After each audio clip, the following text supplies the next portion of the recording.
One of the most amazing stories I've ever been involved with revolved around a pole vaulter who was moving towards the Olympic because it was an Olympic year. Each week we went through a different greatness principle. When we came to the last week, the week of the National Indoor Championship, it's Tuesday.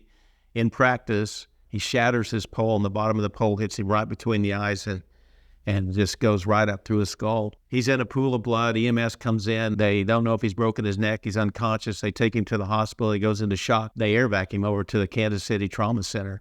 The next morning I heard about this. I was teaching class, and I was finishing my class to run to the hospital. And then I got a knock on the door, opened it, and there's an unrecognizable individual with a turban and gauze around his head. His eyes are swollen shut.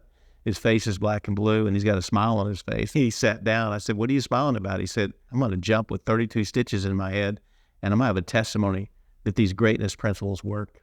There were 3 guys in him. He comes in at 18 feet, and he makes it on his first attempt. One of the other guys misses. They go to 18.4. One of the guys misses. Pat makes it.